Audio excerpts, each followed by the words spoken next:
My dad ruined my life, so I ruined his marriage. Story time. So me and my fiance, who we will call Steve, met when we were in college. And we actually met when we were doing laundry one day. We ended up getting chatting and we realised that we were from towns that were literally next to each other. And because of this, whenever we'd go home, we would just drive together. So we got so close.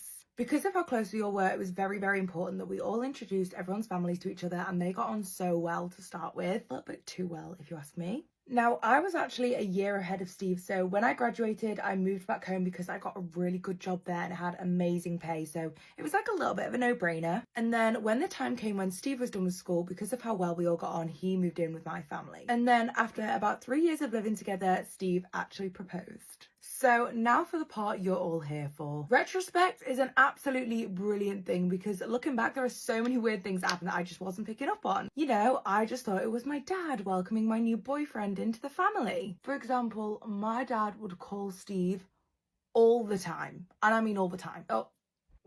Oh my God. My dad was saved in Steve's phone as daddy-in-law. Anyway, moving swiftly on. Now, whenever we would have family parties, my dad and Steve would always end up in a room on their own talking about guy stuff. So the day I found out what had been going on was literally like any normal day. Steve told me he had the day off, so I gave him a kiss goodbye. I went to work. However, on the way home, I realised that I had forgotten my portfolio that I needed for a meeting that day.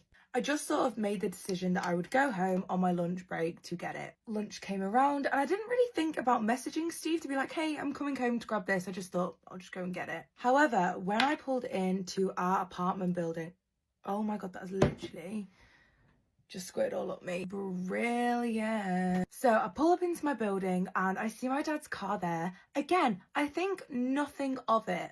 However, when I got into my apartment, there was a trail of clothes along the floor. Now, I'm not entirely sure what made me think about this, but I realised that there was no female clothes at all. And of course, this trail of clothes was leading straight to the bedroom. I was shooketh. Now, the content queen in me told me to start recording. So I walk in, I flicked the bedroom light on, and that is the exact moment I found my dad in bed with my boyfriend. So after me, Steve, and my dad stopped screaming, Dad actually finally recognised that I was recording. So my dad ends up finding a towel, he wrapped himself up, and then had the nerve, the gall, the gumption, the audacity to demand and tell me off for recording. He was like, you need to stop recording now. Sir, I think actually you need to stop sleeping with my fiance first.